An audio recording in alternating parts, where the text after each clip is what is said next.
buenas tardes. Hoy damos inicio a la sesión que cierra las actividades que realizamos durante un año para conmemorar el centenario del surgimiento del Ejército Mexicano. Nos da muchísimo gusto que nos acompañen en el presidium la doctora Guadalupe Rivera Marín, quien fuera directora de esta casa y quien fuera justamente quien le diera esta sede, a quien la recibimos con un muy cariñoso aplauso.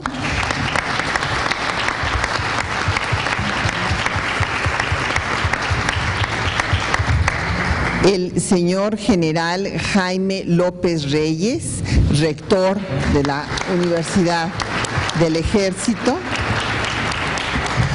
El maestro Vicente Quirarte, doctor Vicente Quirarte, una de nuestras plumas más afamadas y que nos acompaña para esta presentación.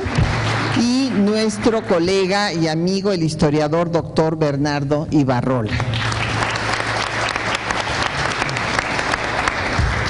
Yo quisiera recordar que, fue justamente hace 101 años cuando surge el ejército que hoy cumple esta larga fecha ya de servir a nuestra patria, y surge justamente con la idea de restablecer el orden constitucional que había roto la usurpación de Victoriano Huerta, quien acabó con el gobierno democrático del presidente Madero, del vicepresidente Pino Suárez, y con su vida. Y este ejército, ha servido a nuestra patria en los momentos más difíciles de la misma en este centenario, y por eso el instituto se sumó a las actividades para estudiar el devenir de este ejército. Y hicimos todo tipo de actividades. Ustedes, los que son asiduos a esta casa, recordarán, hicimos exposiciones que se fueron a los campos militares, hicimos también foros, ciclos de conferencias, y hoy presentamos las obras que se publicaron. Fueron realmente muchas obras. Primero empezamos todas las reediciones de obras fundamentales sobre el ejército constitucionalista que habían sido publicados por el INERM, pero que se encontraban agotadas hacía ya un buen tiempo, como es el caso de la historia del ejército y de la revolución constitucionalista en 3 volúmenes de Juan Barragán. Hicimos otras reediciones como Los últimos días del presidente Madero de Márquez Sterling, la radiografía del cuartelazo de Diego Arenas Guzmán, el propio plan de Guadalupe con diferentes documentos de Venustiano Carranza, el origen del ejército constitucionalista de Francisco Urquizo. Y hoy vamos a tener el gusto de que los distinguidos invitados que nos acompañan en el presidium presenten las últimas obras que publicó el instituto en esta fecha histórica. El diccionario de generales de la Revolución, que lo presentará la doctora Guadalupe Rivera Marín, la Biblioteca del Soldado por el doctor Vicente Quirarte, y la historia de los ejércitos mexicanos, que es esta obra que tienen ustedes aquí enfrente de mí, que es una historia que data desde los ejércitos de los pueblos originarios de estas tierras. Ahí el doctor Miguel León Portilla nos habla de la guerra del Mixtón, y culmina hasta la actualidad con un ensayo del embajador Jorge Alberto Lozoya, que habla de la importancia de que México sea un actor internacional en la defensa de la paz y participe en las misiones de la ONU. Y recorre absolutamente todo. Tenemos una revisión de los ejércitos insurgentes, de los ejércitos de la Reforma y desde luego de los ejércitos que surgieron en la Revolución. Entonces, pues voy a pedirles a nuestros colegas que vayan haciendo uso de la palabra para que cada uno de ellos nos presente una de estas obras. En primer lugar, le pediría yo al doctor Vicente Quirarte que nos haga favor de presentar la Biblioteca del Soldado. Yo quisiera decir que el doctor Quirarte se formó en la Universidad Nacional Autónoma de México, ahí estudió letras, él es investigador del Instituto de Investigaciones Bibliográficas de nuestra máxima casa de estudios, miembro del Sistema Nacional de Investigadores y de la Academia Mexicana de la Lengua, y entre sus múltiples obras pues hay que recordar la que publicó con diversas poesías de Las razones del samurái, estudios de poesía mexicana, la relación entre historia y literatura, la literatura fantástica, el análisis de la literatura de viajes, en fin, es una muy abundante obra por la cual ha recibido múltiples distinciones, el Premio Nacional a Ensayo Literario Javier Villaurrutia y también la distinción Universidad Nacional, así como el Premio José C. Valadez que otorga el propio INERM. Escuchamos entonces al doctor Vicente Quirarte.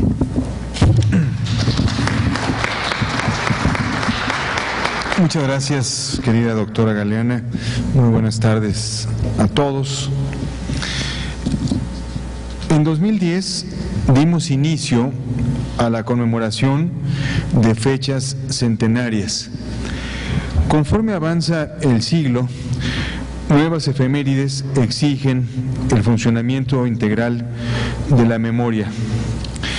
El pasado año 2013, como ya lo dijo la doctora Patricia Galeana, estuvo destinado a recordar la creación del Ejército Mexicano, o de uno de los ejércitos mexicanos. Me parece un hallazgo que el libro que nos reúne, uno de los libros que nos reúne, se llame Historia de los Ejércitos Mexicanos. Sin embargo, en su figura singular, el Ejército Mexicano es protagonista decisivo en grandes momentos de la historia. Ya cuando se trató de proteger las tres garantías de nuestra naciente independencia política, ya cuando en este joven y ya intenso siglo XXI los desastres naturales ponen a prueba su capacidad de disciplina, organización y servicio. Es el ejército que en 1846 enfrentó la invasión norteamericana y escribió sus mejores páginas en la angostura o con la última bala de los jóvenes cadetes del castillo de Chapultepec. El forjado en el transcurso de la Guerra de Reforma, que venció en los llanos de Calpulalpan a las tropas de la reacción y más tarde enfrentó al mejor ejército del mundo. El que ha estado en defensa de los valores y no en el pronunciamiento inmediato. Es a ese ejército abnegado y a veces injustamente olvidado, cuando no injuriado, el que recordamos y al que la narrativa de la Revolución Mexicana rinde homenaje en las páginas que integran el volumen inaugural de la Biblioteca del Soldado, para el cual la doctora Galeana tuvo la gentileza de invitarme a escribir el prólogo. Armas y letras designan dos de las principales ocupaciones de la humanidad, dos de los instrumentos mediante los cuales nuestra especie ha dirimido tradicionalmente sus necesidades y placeres, sus alegrías y congojas.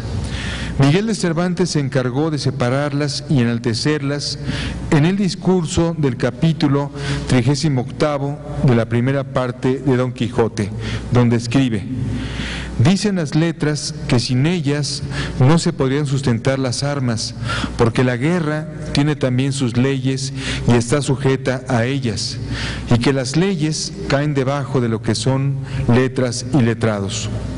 A esto responden las armas, que las leyes no se podrían sustentar sin ellas, porque con las armas se defienden las repúblicas, se conservan los reinos, se guardan las ciudades, se aseguran los caminos, se despejan los mares de corsarios.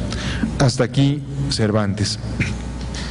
Los 5 autores cuyas obras se incluyen en el volumen inicial de la Biblioteca del Soldado no agotan la vasta lista de nombres y autores de la narrativa de la Revolución, un género cuya solidez, abundancia y frecuencia explica el impacto que el movimiento provocó en el alma y el cuerpo de sus protagonistas y testigos.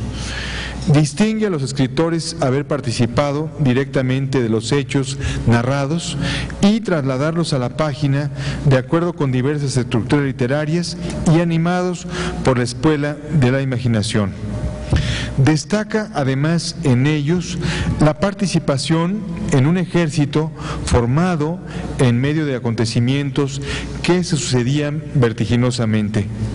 En el caso, por ejemplo, de Rafael F. Muñoz, las experiencias personales del autor, que como periodista tuvo la oportunidad de conocer a Francisco Villa y recibir el impacto de su imponente personalidad, se traslada a otras voces, crea personajes inolvidables u otorga altura estética a un hecho terrible como la muerte de Rodolfo Fierro, segunda fe en el cuento Oro, Caballo y Hombre, uno de los mejores textos que se han escrito sobre la Revolución. En otros casos, como el del general Francisco L. Urquizo, de La Ciudadela quedó atrás, el subtítulo define el tono y objetivo de la obra: escenas vividas de la decena trágica. En esta obra, donde Urquizo era subteniente de caballería, prácticamente no existe maquillaje. Quien habla es el propio Urquizo. Por su parte, José Mancisidor, aquí representado por la novela Frontera junto al mar, en ese fatídico 1914 ya era sargento, pues había estudiado en la Escuela Militar de Maestranza en San Juan de Ulúa, por lo cual su testimonio de la defensa es de primera mano. Mancisidor ilustra el instinto patriótico de los habitantes del puerto que los lleva a enfrentar la invasión norteamericana y más tarde a participar en la Revolución. En lo que se refiere a Gregorio López y Fuentes, cuya novela El Indio habría de consolidar su nombre como uno de los grandes representantes de la novela indigenista, a los 16 años fue enviado, junto con otros alumnos de la Escuela Normal, a combatir a los norteamericanos que invadían Veracruz. Más tarde participó activamente en las tropas carrancistas. Además de la intensa fuerza dramática de sus situaciones, la novela Campamento, que transcurre en un solo día, da testimonio fiel de la vida cotidiana de los combatientes, sus aspiraciones y rivalidades, sus virtudes y defectos. ¿Cuándo comienza la novela de la Revolución?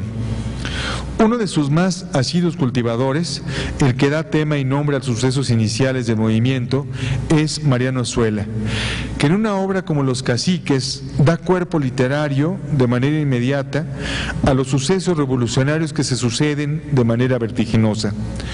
Pero es con Los de Abajo, elocuente homenaje a los desposeídos, donde el autor logra un vigoroso mural de palabras de los hombres y ritos de paso de la Revolución.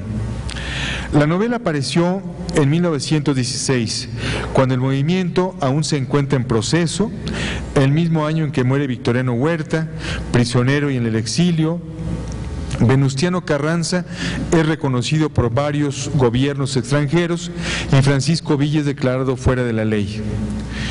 Puede decirse que la novela de la Revolución termina simbólicamente con El Resplandor de Mauricio Magdaleno, publicada en 1937, cuando, con Lázaro Cárdenas en la presidencia, la Revolución consuma a través de programas y medidas concretas los motivos que fueron causa esencial del movimiento. Mientras los de abajo exponen el proceso evolutivo de una guerrilla revolucionaria desde su origen hasta su inevitable corrupción, corresponde a Urquizo hacer el retrato de otros marginados, el de quienes son obligados a ingresar al ejército mediante la leva. Si Vicente Rivapalacio había anticipado la denuncia de esa práctica en páginas de su novela Calvario y Tabor, Urquizo entra en la piel, el sudor y el habla de su personaje y logra un retrato fiel del guerrero forzado, del perpetuo perseguido, que por instinto de supervivencia va forjando sus valores hasta entender el sentido del movimiento.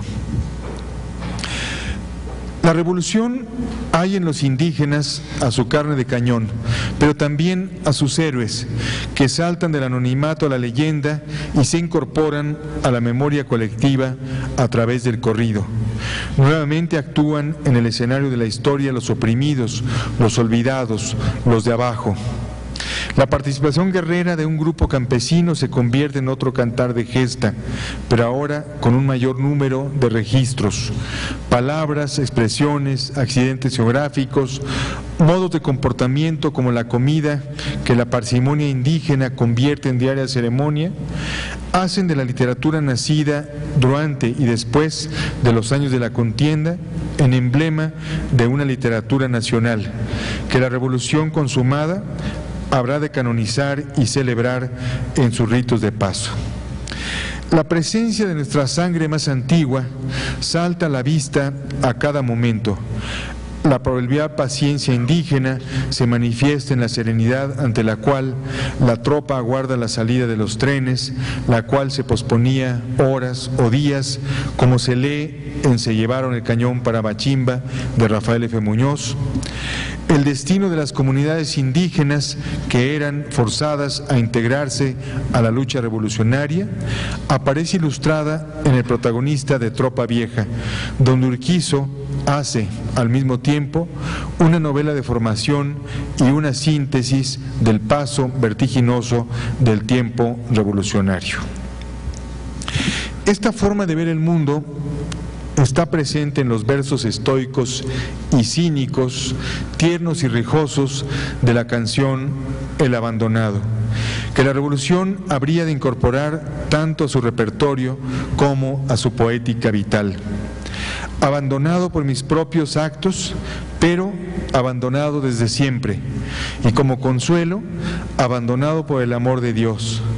Hay en esta contradicción una figura de profunda raíz indígena que Miguel León Portilla examina en su libro Filosofía Náhuatl.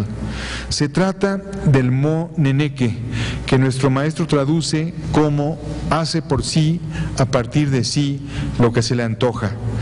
Es el atributo de Dios que el hombre hace suyo, con todo lo que semejante desafío conlleva. Los tlamatinime, nos recuerda igualmente León Portilla, eran sabios de la palabra que buscaban ejercer su función de moralistas, forjadores de un corazón firme como la piedra, dueño de sí mismo. En esta herencia que a veces dejamos de tomar en cuenta de manera cotidiana, se encuentra una de nuestras partes más rescatables, como nación y como posibilidad de futuro. Muchas gracias.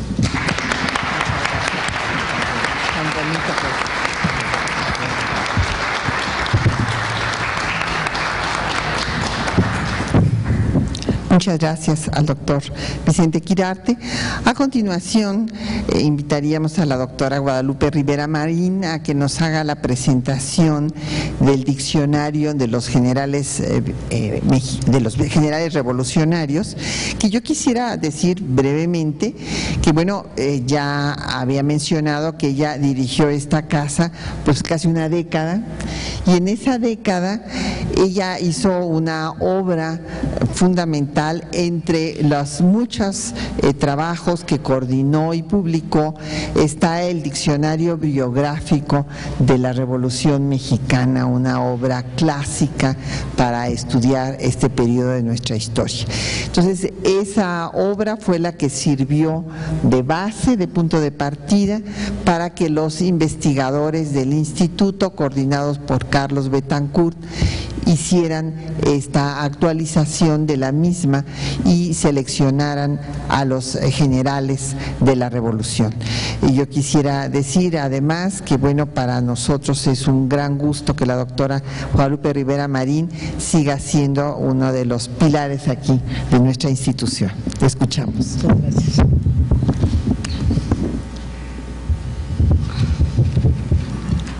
Pues muchísimas gracias, estimada querida amiga Patricia, por haberme invitado a volver esta tarde en carácter de participante de un evento tan importante como el que estamos realizando en este momento.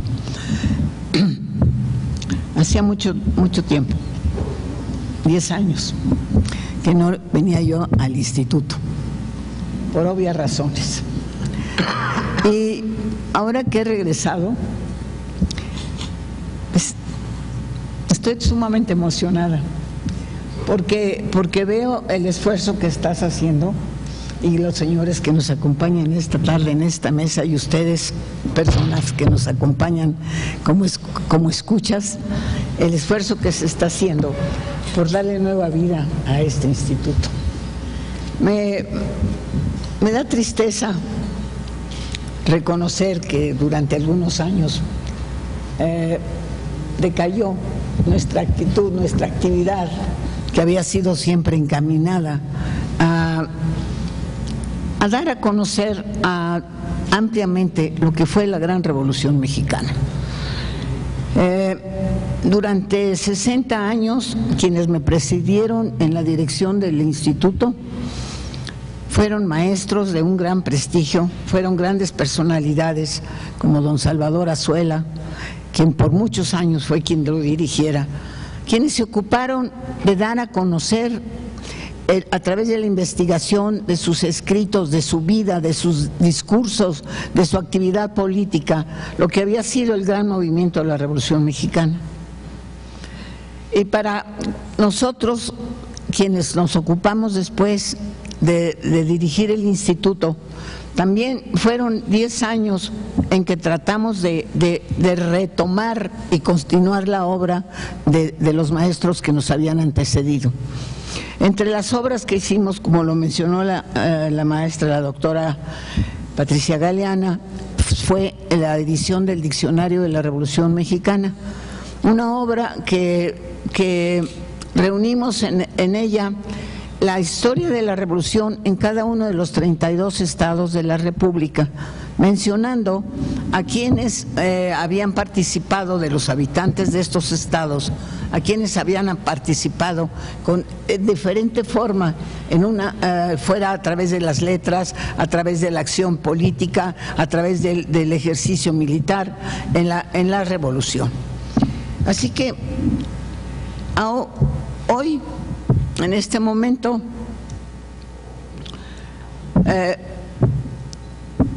yo quisiera mencionar la satisfacción enorme que tuve al leer el diccionario que estamos presentando ante ustedes, con la biografía de los generales que participaron en la revolución. Son biografías de 1100 generales. Parece mentira que 1100 hombres hayan dedicado su vida a la lucha revolucionaria, y ustedes podrán constatar en esta obra qué fue lo que hizo cada uno de ellos. Cada uno de ellos, por modesto que haya sido su actuar, tuvo un valor enorme, porque en una acción de guerra o en una acción de valor, de defensa de una población, murieron, pero siempre con la idea de que estaban defendiendo a la patria, a México, al México que tanto queremos. Es asombroso ver cómo desde finales del siglo XIX, cuando los hermanos Flores Magón fueron expulsados del país y se fueron a vivir a San Luis, Missouri, empezaron a crear, a editar su periódico Renovación, y cómo en torno de ellos empezaron a llegar a colaborar personas, hombres que deseaban continuar con la ideología que estaban mostrando los Flores Magón, que era una ideología de lucha por acabar con la dictadura tremenda que Porfirio Díaz se había asentado en el país por 30 años. Fueron los Flores Magón, los ideólogos, quienes a través de sus escritos llamaron al pueblo de México a que cobrara la libertad, a que dejaran ya de permitir que se les oprimiera en la dictadura férrea que había establecido Porfirio Díaz. La obra de los Flores Magón fue fructífera y llegaron a reunirse con ellos personalidades de hombres que en sus diferentes condiciones estaban pensando en la misma necesidad que había de acabar con ese oprobio que era la dictadura de Díaz. En el año de 1906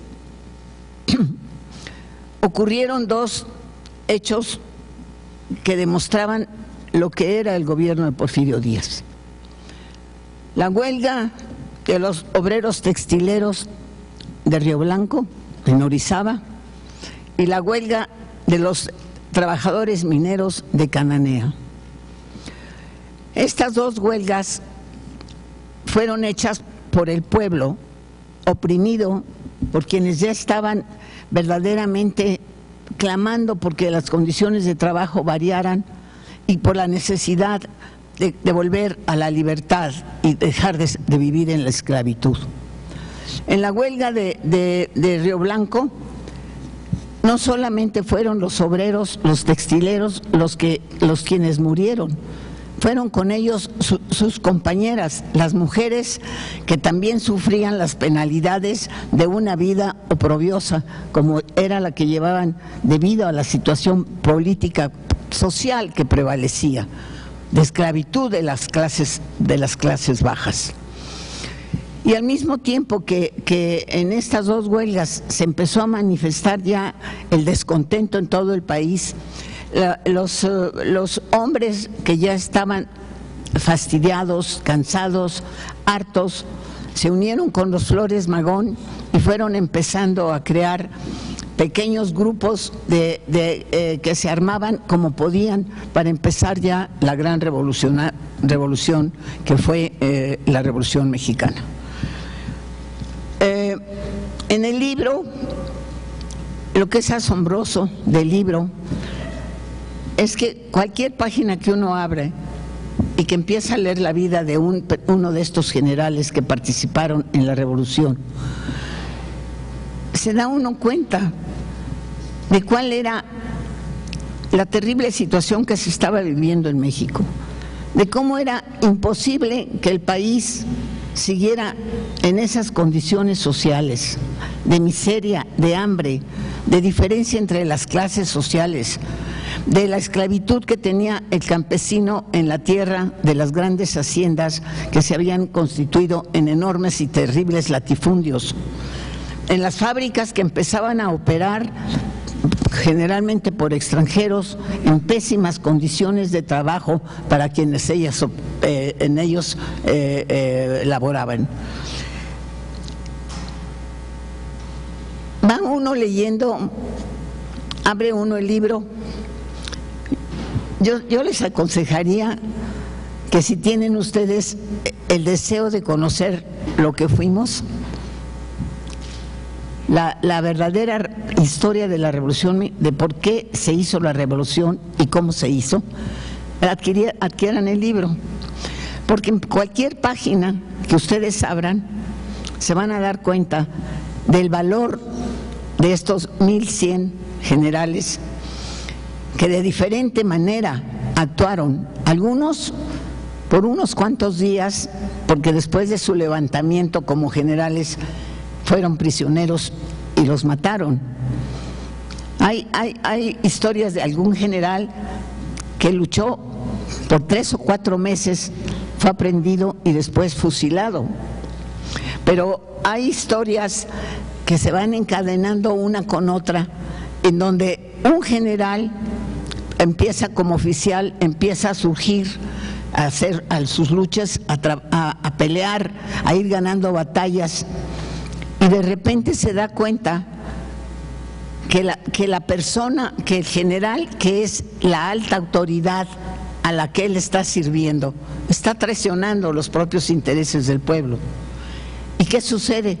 Entonces cambia, como se decía en esa época, cambia de chaqueta, pero no por otro motivo, sino por la necesidad de seguir creando en sus propios ideales y seguirlos defendiendo, y pensando que quien había traicionado los ideales era su superior, que por conveniencia personal estaba cambiando ya de manera de pensar.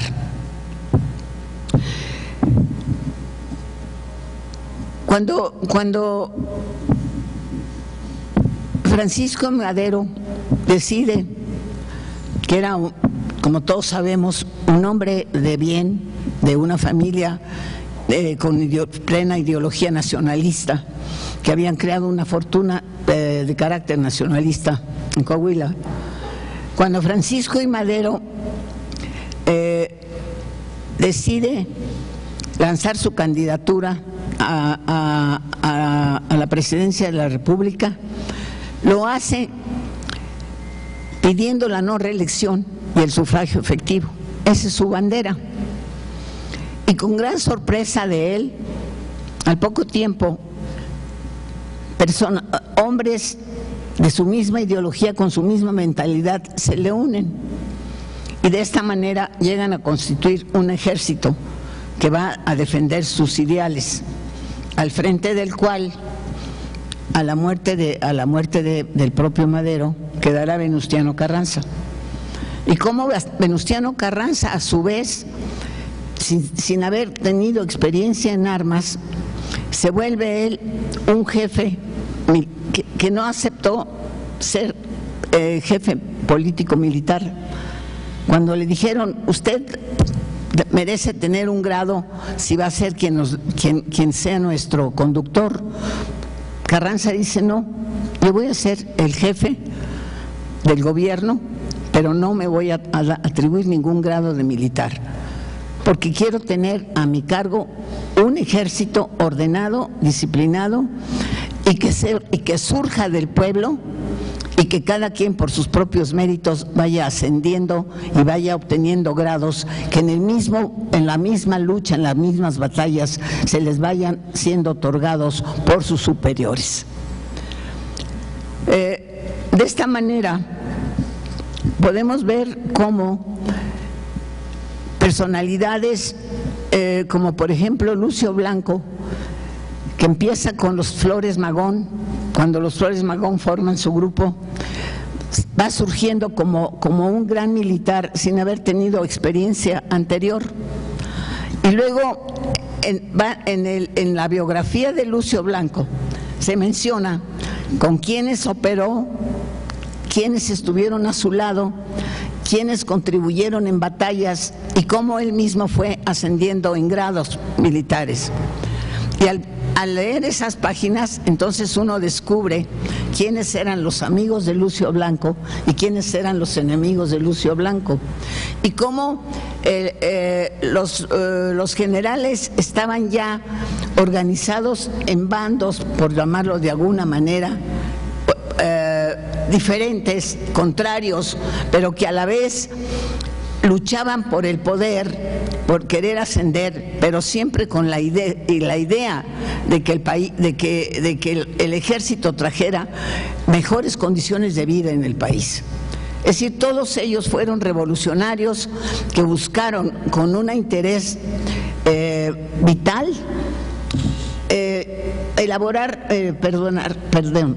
elevar el nivel de vida del pueblo. Sinceramente, todos ellos lucharon por el pueblo mexicano. Y es muy emocionante en el libro ver cómo un general se liga con otro y cómo desde un principio van formando estos bandos que al final muchas veces acaban con una enemistad total y acaban inclusive con la vida unos de otros.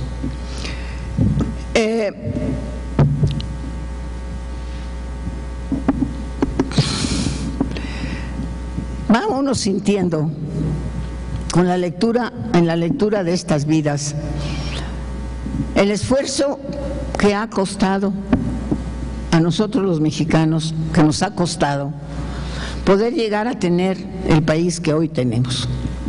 Un ejército disciplinado, organizado, moderno, que a partir de 1920, como usted, general, nos los hizo saber, nos ha dado una paz y una tranquilidad de la que disfrutamos absolutamente. Por eso no quiero profundizar más en la vida de todos. Estoy ¿cómo se pudiera ser tan impactada por lo que he leído? Verdaderamente me causó esta lectura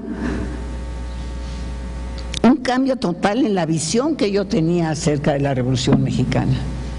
Porque nosotros conocíamos la Revolución Mexicana como hechos que ocurrieron en Chihuahua, en Coahuila, en Oaxaca, en Cuernavaca, etcétera, etcétera, en Tampico, en todas partes del país.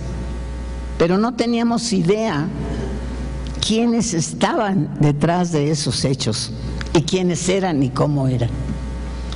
Entonces, el libro, el de las biografías de los generales, le permiten al lector humanizar la Revolución Mexicana, saber quiénes eran quienes la hicieron, qué pensaban, cómo vivían, cómo era su familia, porque en cada biografía se menciona quién es el padre y la madre de la persona biografiada.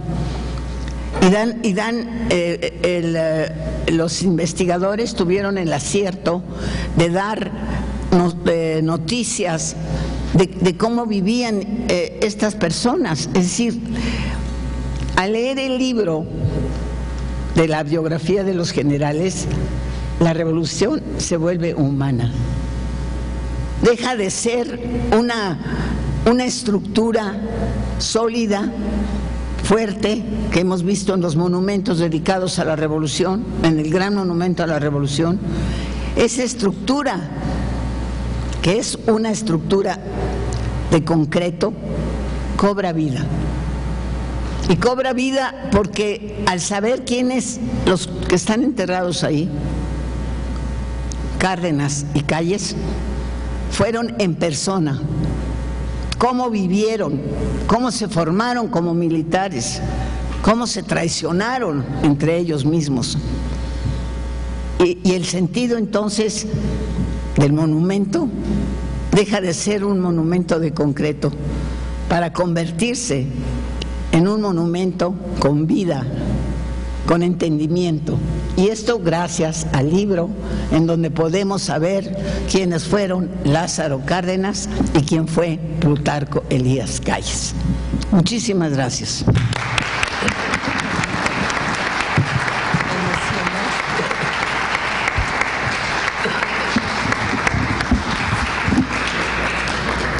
Muy emotiva la presentación que nos dio la doctora Guadalupe Rivera Marín de estas biografías que esperamos que todos puedan leer.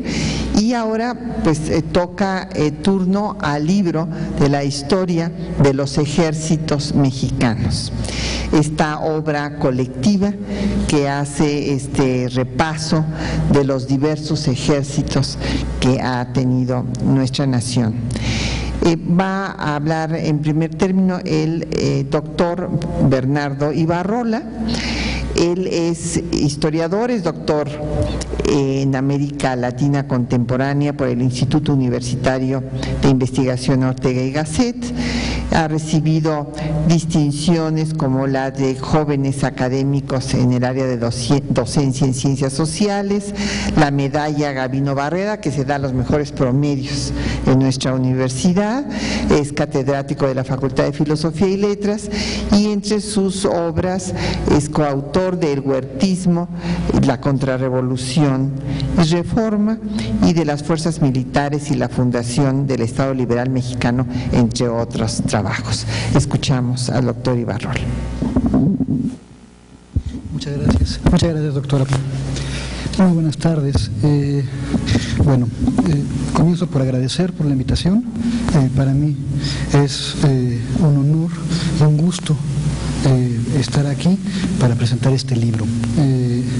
No porque yo haya colaborado en él, soy uno de los 33 colaboradores, no solamente por eso en todo caso, sino porque me intereso desde hace muchos años por la historiografía militar mexicana como un problema, como un asunto que es digno de ser estudiado, y por ello mismo llegar a este libro, leer este libro, era un asunto para mí obligado. Aunque no hubiera participado yo en él, hubiera terminado tarde o temprano revisándolo y seguramente escribiendo sobre él. En el capítulo que yo escribí, y prometo no volver a citarme, explico que la última obra de historia general militar de México se escribió en 1979, hace casi 35 años. Me refiero a esta obra y la traje para mostrárselas. Aquí está. Es un libro muy grande, de 2 volúmenes, de gran formato, publicado en los años 70, a finales de los 70, y para cuando yo entregué el texto sobre historiografía militar mexicana hace unos meses, era la última obra general elaborada desde el ámbito del ejército mexicano sobre su propia historia. Y concluía yo con la necesidad de que hubiera una nueva historia militar mexicana.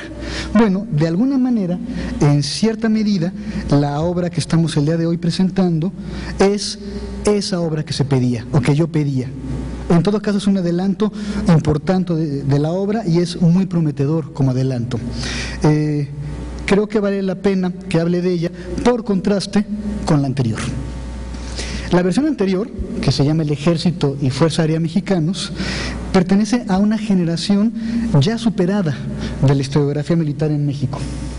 Por una parte, por sus autores.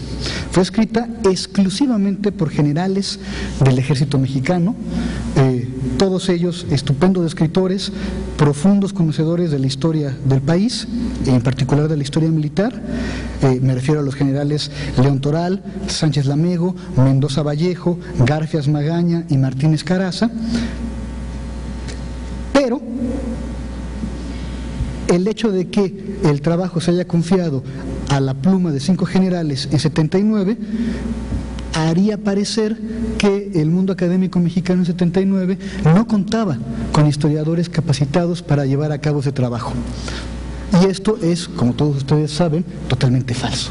Claro que contaba con ellos, pero en ese momento los ámbitos militar y civil estaban muy separados y la separación incluía la esfera académica.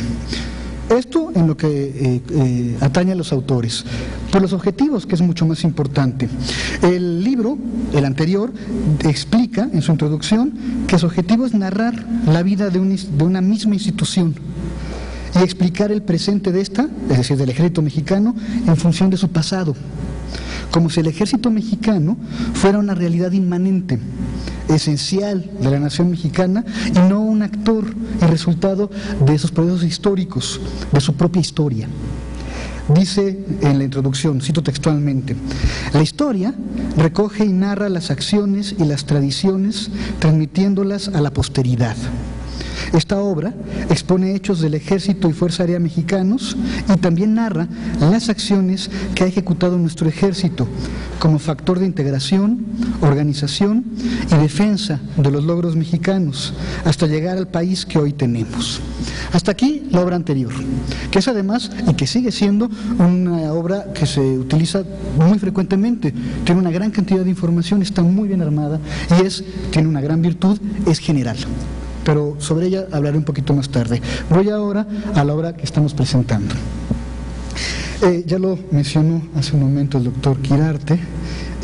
Lo primero que llama la atención es que esta obra ya no es la historia del ejército mexicano, sino la historia de los ejércitos mexicanos. Y este es un plural que no tiene nada de inocente. O sea que hay historia, es decir, devenir, cambio, azar, causa, proceso. Y sobre todo, ha habido varios ejércitos en México. En su presentación, el secretario de la Defensa Nacional, el general Salvador Cienfuegos Cepeda, reconoce la existencia de 3 ejércitos nacionales mexicanos, los fundados en 1821, en 1860 y en 1913. Y explica que en este libro, lo cito ahora a él, más allá de lo transitorio, se descubre en cada una de sus páginas los claroscuros de los 3 ejércitos y su interacción con el pueblo de México, protagonista indiscutible de todo proceso histórico en nuestro país. Fin de la cita. El objetivo institucional del libro, entonces, es fortalecer a sus lectores a través del conocimiento de su pasado, no transmitirles tradiciones ni contarles una historia que parezca un cuento de hadas o una epopeya sin falla, sin error.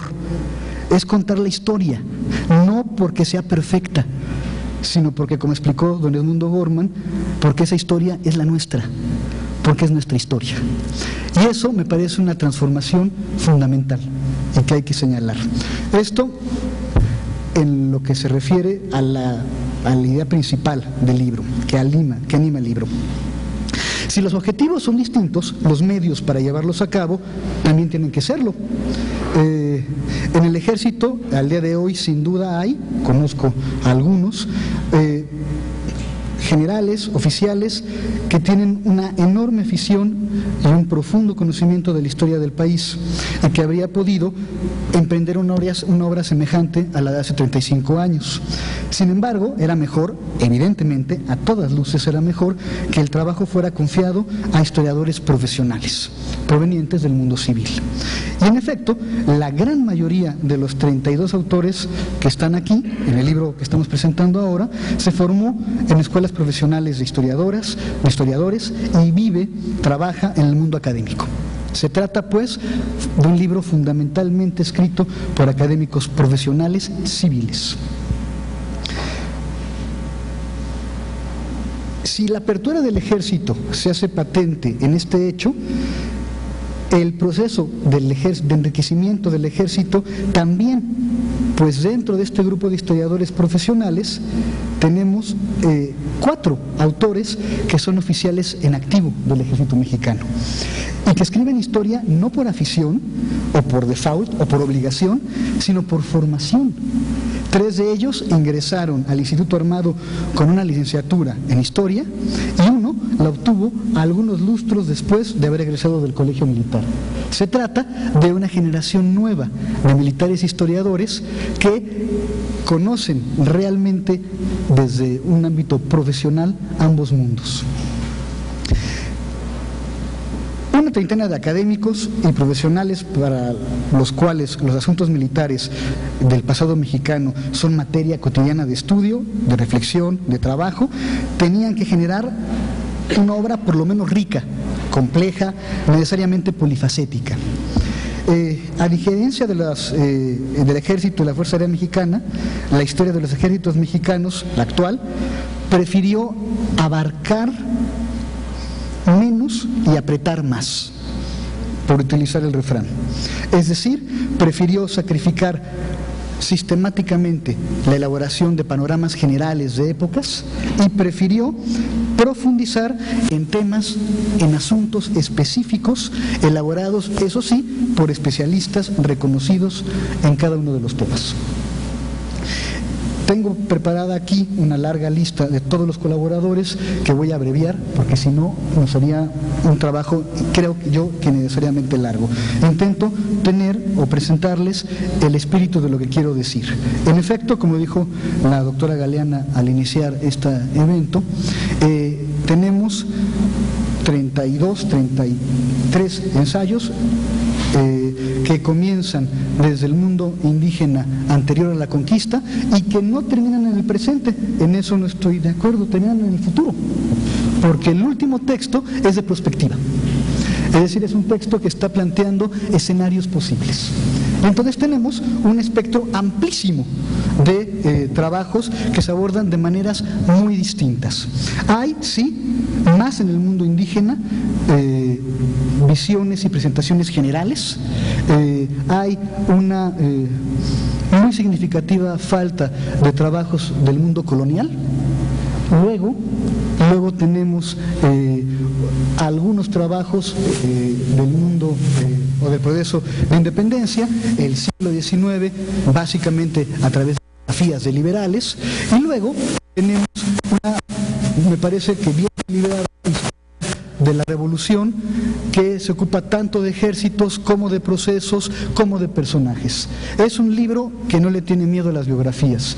De los 33 artículos, una decena, tal vez un poco más, son biografías de militares y de su vida militar. Pero también hay unos 5, 7 textos que se ocupan de la institución como tal. Y eso también es una cosa notable. ¿Esto qué nos da? Nos da una visión de conjunto, sí, por supuesto, pero no es una visión necesariamente concluida, ordenada, monolítica hasta cierto punto, como la de su libro antecesor, sino una visión polifónica, una visión que prefiere, que apuesta por la diversidad, la complejidad, la riqueza, el conocimiento, el entender por encima del aprender dogmático. Y eso es un mérito que tenemos que señalar con intensidad. El libro, además de estos 33 artículos que están redactados según las reglas y estándares académicos, cada uno cuenta con un aparato crítico en serio y con una bibliografía en serio. No estamos hablando aquí de una aproximación o de una diletancia académica, estamos hablando de textos académicos. Tiene, además de estas, otras virtudes. La primera, la que me parece más evidente, es que hay un discurso, no sé si consciente o inconsciente, o voluntario o involuntario, pero hay un discurso en todo caso fotográfico. Es un libro que está muy bien ilustrado en términos fotográficos. Hay una sorprendente investigación iconográfica. Hay fotos del general Torrea que yo no conocía, cosa que me parecía casi imposible, pero sí, es posible. Cada artículo encuentra en las imágenes su ilustración, que es lo normal, pero el conjunto de las imágenes también va desarrollando una posibilidad de lectura similar, de lectura paralela, que me parece interesantísima. Es pues otra forma de leer el libro. Por supuesto, no he hecho el elogio de la edición, es una edición a todo lujo, es una edición muy bien hecha, muy bella, y creo que hay que reconocer que luego de este primer gran esfuerzo de reunión de trabajos con los temas preferidos de los académicos que trabajamos de una forma o de otra los asuntos de la historia de los ejércitos en México, este es un esfuerzo que hay que reconocer, hay que agradecer, por ello reconozco, agradezco, felicito al trabajo de Patricia Galeana, de Felipe Ávila, de Elsa Aguilar, que fueron respectivamente coordinadora general, coordinador de proyecto y asistente de coordinación. Ha llegado el momento, creo, supongo, quiero, porque uno siempre quiere más, de que luego de este esfuerzo, que es un esfuerzo, digamos, de coordinación de lo ya existente, y está muy bien, haya un siguiente esfuerzo de pensar en trabajos con una estructura previa, de pensar primero en la estructura, en la forma, en el contenido, y luego, a partir de esa necesidad o de ese objetivo de una estructura previa, comenzar a pensar en quiénes, qué grupos, tal vez qué equipos son capaces de comenzar a escribir esta nueva historia de los ejércitos en México, o, como me gustaría a mí, de las fuerzas militares en México, que ponga a la historiografía mexicana sobre este tema al parejo, la homologue con el resto de otras historiografías académicas. ¿A qué me refiero? Pues me refiero a que el libro es muy bonito, que tiene una gran cantidad de información, pero que tiene ausencias que se deben corregir en las siguientes oportunidades. Me refiero a las más evidentes. Por ejemplo, es un libro que no habla de guerras. La guerra con Estados Unidos no está indirectamente. La invasión o las invasiones sufridas por México están, sobre todo la intervención francesa de los años 60, pero está indirectamente a través de las vidas de los generales. Y no se aborda el problema capital que supone contar, explicar, historiar los complejísimos procesos que significan las guerras. Ese es un tema. Otro tema que no está, aunque entiendo que hay un proceso editorial en el que también participa esta casa de una forma o de otra, no está la Marina, no está la Armada.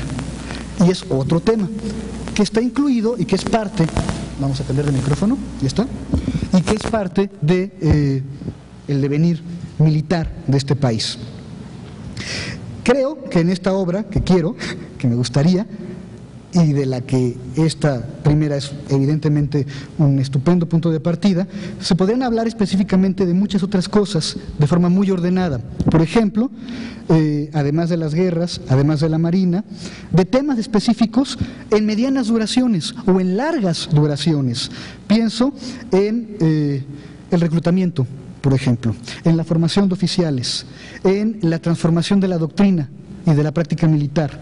Pienso en los criterios de adquisición, fabricación, utilización, diseño de equipo.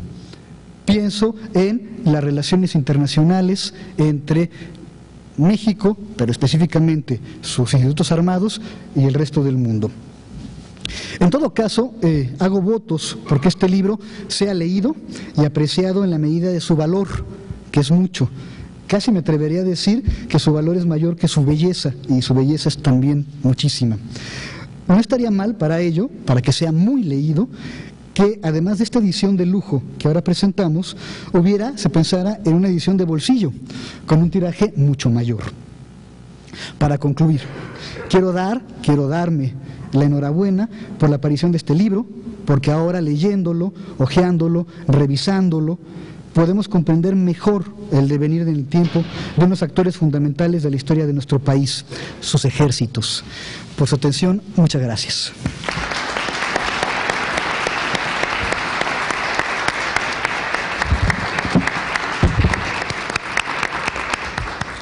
Totalmente de acuerdo con todos los comentarios del doctor Bernardo Ibarrola. De hecho, eso es lo que siempre les pido a mis colegas en el instituto. No siempre me hacen caso, como se verá. Es el caso de Felipe y de Elsa, de la estructura previa. Y a veces los investigadores también pues se rehúsan, decir, no, es que yo lo que tengo estudiado es esto.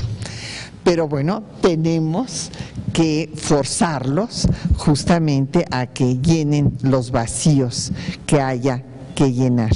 Y quiero darles la noticia que desde luego vamos a sacar una edición en rústica que estará a disposición de todos, porque bueno, pues esta fue una edición especial conmemorativa, pero la edición en rústica estará pues ya por salir. Hubiera sido desear que estuviera hoy, pero bueno, no estuvo, pero ya se los avisaremos para que puedan tenerla.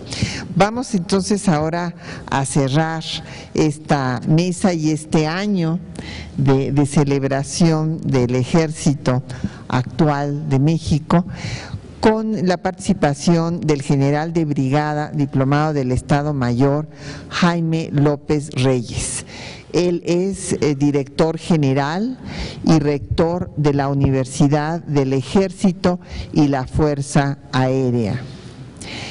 Quisiera yo señalar que él ingresó como cadete al Heroico Colegio Militar desde 1970, donde pues tomó el curso de formación de oficiales, después tomó el curso de mando y Estado Mayor General en la Escuela Superior de Guerra.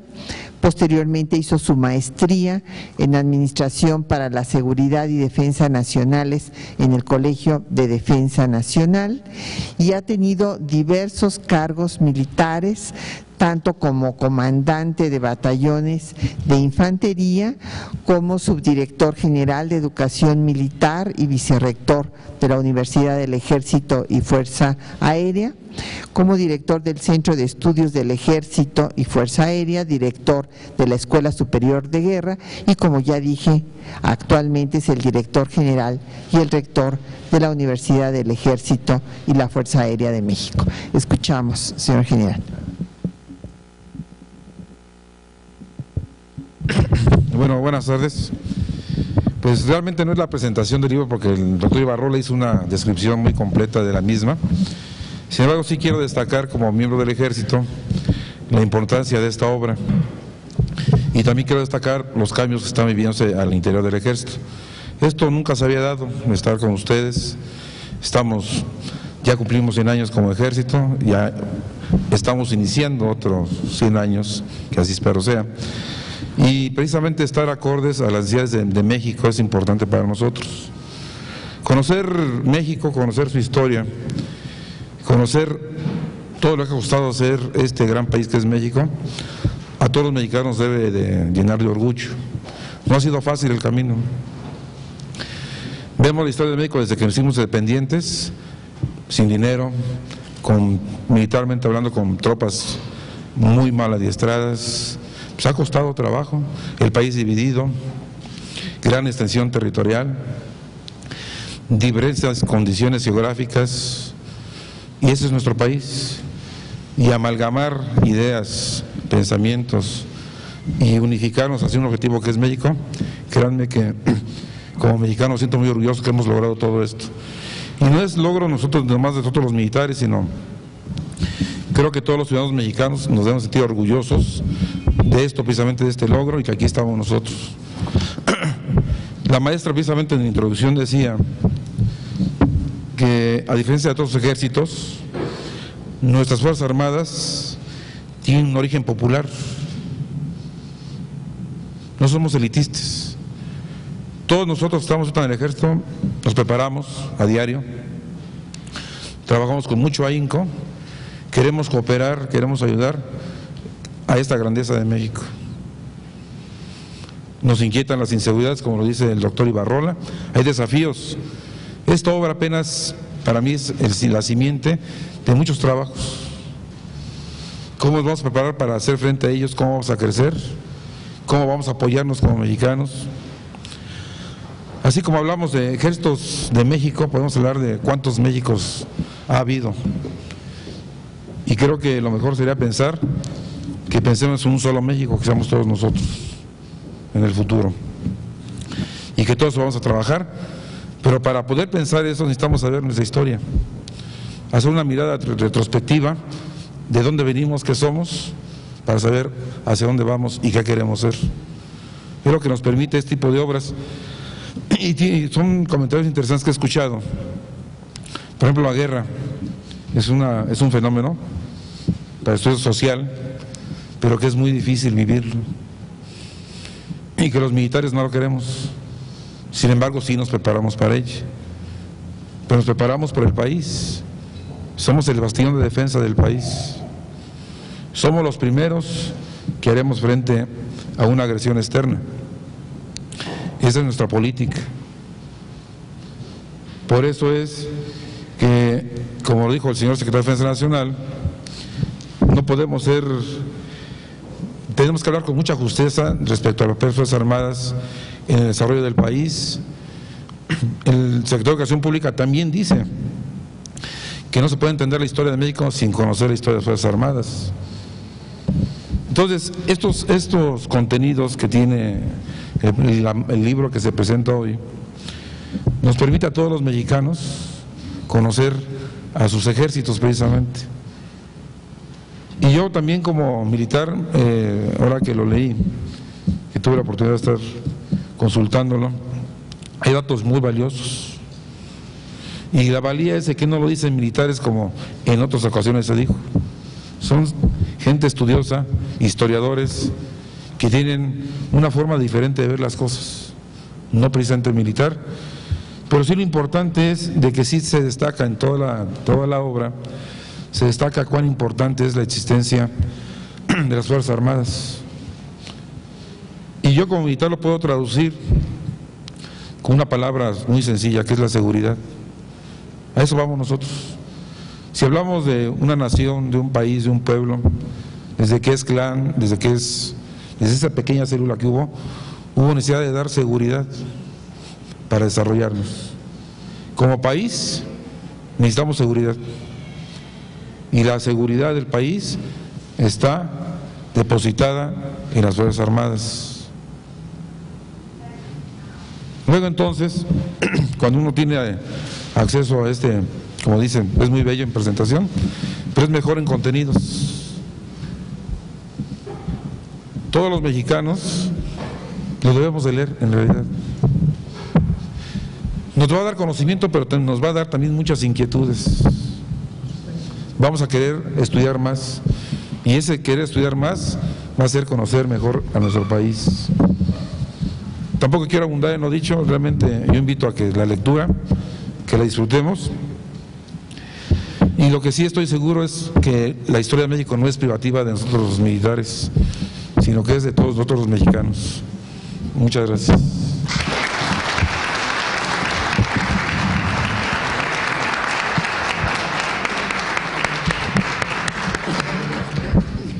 Muchísimas gracias, señor general. La verdad es que para nosotros es muy importante que haya habido esta unión de los generales historiadores y de los historiadores que trabajan al ejército. Creo que tal vez será una de las aportaciones más importantes del libro, y bueno, pues desde luego no será, como dijo el general López Reyes, la simiente para muchos trabajos más conjuntos que se puedan hacer sobre este tema, pues que desde luego es fundamental en la historia de nuestro país.